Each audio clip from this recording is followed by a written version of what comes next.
Hey y'all, Melissa Watson Ward with Shattering Ceilings. Thank you for joining us for another interview as we talk about politics in South Carolina and how it impacts women. And we interview some amazing women who are doing great work across the state. Today, I am joined by Tori Oluseyi, who is the Community Leadership Project Manager for CVSC. And if y'all don't remember what CVSC is, that is the Conservation Voters of South Carolina. I just spoke with her colleague Megan before. And if you haven't had an opportunity to look at that interview, I would recommend you look at that interview too, to talk about who CVSC is, environmental justice, why we should care about the environment, and what do we need to do as voters to make sure we have an impact in that important area. But I wanted to interview Tori because she's actually leading a very unique program within CVSC. And I wanted to give her the opportunity to talk about this program that she's running and why this is an area of interest for the conservation voters of South Carolina. Thank you for having me. I'm so excited to be here today. So, Tori, do you want to tell us about what the program is? Yeah, I would love to. The program that I work with is called the Palmetto Leadership, and our goal is to really identify and educate aspiring public servants who are also interested in conservation and environment. Now, that is not necessarily a prerequisite for the Palmetto Leadership Academy, but we want to make sure that people understand the roles of local boards and commissions and how important they are to protecting our health and environment, which again deals with conservation and our environmental issues here in South Carolina.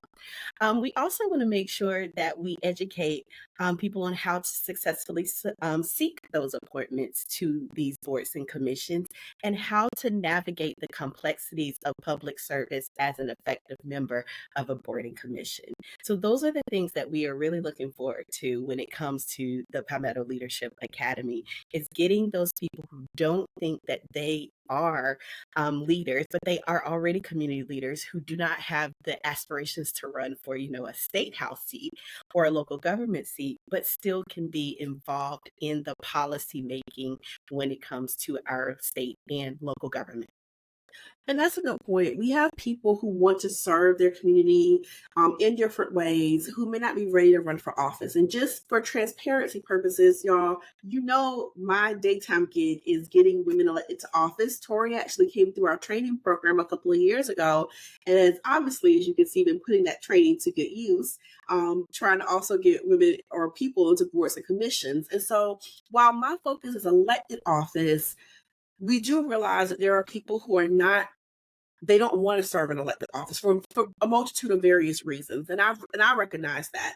And so I try to encourage them for boards and commissions also. But can you tell our listeners why a board and commission instead of a elected office? I think people are thinking that they can have the most impact if they're serving in an elected office, but often we find that our boards and commissions are just as powerful. So can you talk a little bit about that? Yeah. So here's the thing is there are hundreds of boards and commissions across South Carolina. And so they deal with every public policy area. If you can think of it, they are a part of it. Boards and commissions are. They handle enormous budgets. They have judicial and regulatory responsibilities and essentially oversee anything regarding our state and local government and what they are doing. So it's very important. And if you ask me, more important than actually sitting in the state house or on the Hill. And so I encourage people, get involved in your local government. And the best way to do that is to join a local board or commission. So going back to CVSC, I think you addressed this a little bit, but I want to make sure we're clear on this. Why is this an area that CVSC is interested in? I mean, I understand that there are environmental issues and there are environmental boards and commissions that impact environmental issues. And I do realize this is a new program for CVSC within the last year, but Mhm. why focus time and efforts on this versus, I know that CVSC does endorsements for elected officials. Why not put more effort in the elected official bucket, I guess, than the board and commission? Why have a program specifically for this? We want to create a more reflective leadership in South Carolina. And the way you do that is by encouraging those who are in the community already making decisions to join into this effort in leading our local government in the way they want to see their community go. Oftentimes, people do not recognize that local boards and commissions are the ones guiding their state legislators in creating policy. And so, if we don't have the local boards and commissions. And I want to give an example. People are frustrated about new neighborhoods popping up everywhere. They're frustrated about development. Well, there's a planning and zoning committee that you could have joined within your city, within your county, that could have made those decisions. And the state house doesn't make a decision if 300,000 houses are going to pop up in your county within the next 10 years. And so we want to make sure that people understand that local boards and commissions are the people who are making the decisions every day that affect you, of where new roads will be built, and all of those different types of decisions. And Tori, that's a really good point. When I was talking to Megan in the previous interview, I never made the connection between development and environment until she mentioned it, and how it's important to consider the environment. And I was just driving down a road that makes a lot of angst amongst Richland County people, that I will not name, that's been being repaired now, since I was in kindergarten, or it feels like it. And I noticed that there were a lot of trees moved off of the land. And yet I see City of Columbia has a tree program where they're encouraging you to plant trees. And I'm like, okay, so we're taking down all these trees for development and retail space, but then we're trying to tell people to plant individual trees. What is, like, it's confusing to me. So I guess that goes back into environmental issues and development, making sure that you have green space, that you're conserving trees and things of that nature. Why do we care? Y'all, the reason it's so hot is because we don't have as many trees.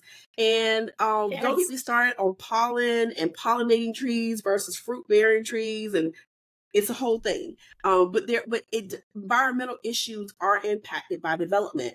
And if we want to see communities where we're able to live in those communities and not just have a building in that community, and we're truly able to thrive in those communities, we have to take in environmental issues. And Tori's right.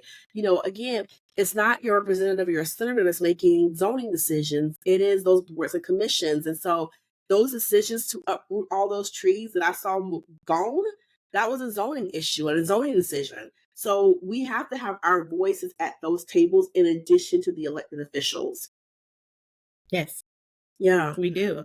And I just want to point out, even when you think about environment, oftentimes something that CVSC is currently fighting right now is a gas pipeline. And that is a environment and an environmental justice issue as well.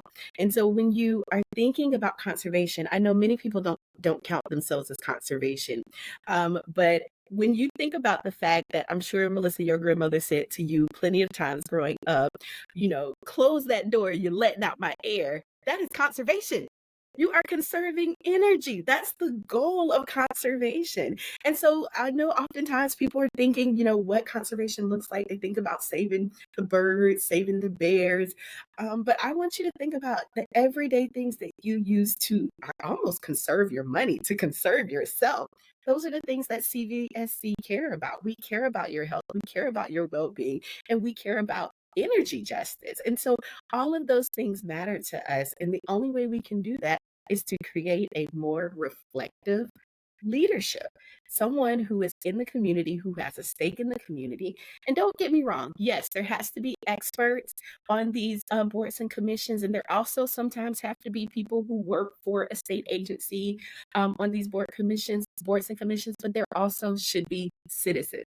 The citizens are the most important people, and those are the people that we're looking for.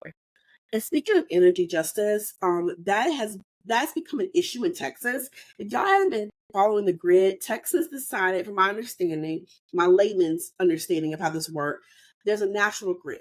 And Texas decided that we don't want to play with the national grid anymore. We're going to have our own, sandbox. Well, when their sandbox collapsed, when storms happen, there's no national grid for them to pull on. And think about how hot it is here in South Carolina, y'all. It's just as hot in Texas, and they don't have electricity right now. So there are parts of Texas, because of the hurricane, that do not have electricity, and because they have deregulated their energy, they have pulled from off the national grid. They've made all these decisions. It's now impacting their citizens. And so, luckily here, we're able to, if our power goes out, it's relatively quickly that it's restored. We're talking about people in Texas living without power for days. So these are real issues that are impacting you. And these decisions are being made not by people you elect, but by people who are serving on boards and commissions, as Tori said. So if you want to have a real impact on your community and you're like, running for office isn't for me, although if it is, come talk to me, especially if you're a woman. But if it's not, that's fine. There are other ways you can serve. And also, if you are interested in running for office, I think a good place to start is a board and commission. Absolutely. I agree with Yeah. you, Melissa. I would also encourage people to ask themselves a question. What needle do you want to move in your community? Are you frustrated by budget and taxes, education, infrastructure, utilities, healthcare, planning and zoning, the lack of walkability within your community? If any of those are an area that you want to move the needle in, a board or commission is the way to do that. So I want to encourage you, with that being said, to find out what boards and commissions or committees exist within your city, your county, or your state, and also who has open positions. You'd be Yeah. amazed at how many of these boards just have vacancies. They're not even functioning boards because they don't meet quorum. And so they need you just as much as you need them. So I want to encourage you to consider a board and commission as well, so that you can work your way up to meeting with Melissa to talk about running for office. Yeah, do that. So, Tori, my understanding is the applications for your second cohort are currently open. Is that correct? So What do we Go ahead. go ahead. They are opening actually on July 15th, so on Monday. By the time this airs, it should be ideally up and running. And so, yes, they are.